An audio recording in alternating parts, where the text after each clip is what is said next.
For all 5 of you out there who are really invested in my GameCube HD adapter to use a component cable on the GameCube without spending component cable money, I have some updates for you, and it does end well, so spoiler alert there, but bear with me here as I go through what the problem I think was and how I went about fixing it. And the bigger problem, is that I changed multiple things at once, so really can't pinpoint it down to one thing, except I think I kind of can. Bear with me. Alright, so we are running component cables from this adapter here, the GC HD adapter. Those were official Nintendo component cables to this TV, and the picture is sharp, clean, clear, and beautiful. Now, what did I do to achieve that? Well, people gave me great comments and feedback on that first video.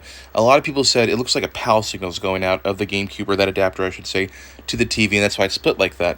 And maybe they were right, but I couldn't find a PAL setting within the GC HD actual unit itself. But I was having issues getting into the menu. There is a menu on there. If you hold the button down, it'll pop up a menu that has you configure a universal remote control to open up a menu within the GC HD adapter.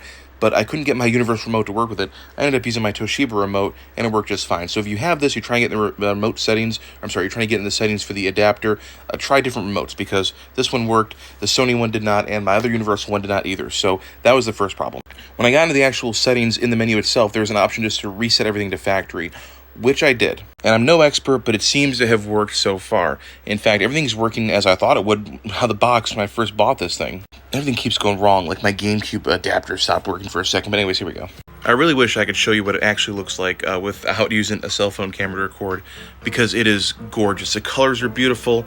It's so crisp. I mean, it's a pleasure to look at, and it actually definitely was worth the money. It says this is the resolution up there. I'm not sure exactly what that is, but whatever it is, it seems to be working. So what was the culprit all along with this GC HD adapter?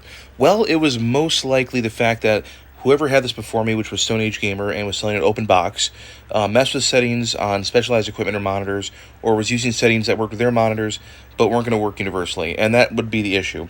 I wish they had reset it factory-wise before they sent it out and sold it, but, I was able to fix it somehow. It wasn't the switch box. It wasn't a matter of things being too tight or too loose. It wasn't the cable I was using. It was really just the internal settings in the GC HD adapter.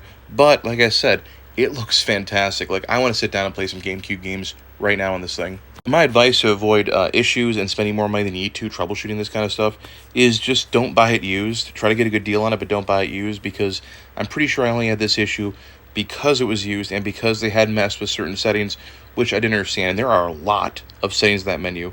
But anyways, I hope this helps someone out there, and thank you all for your help and support.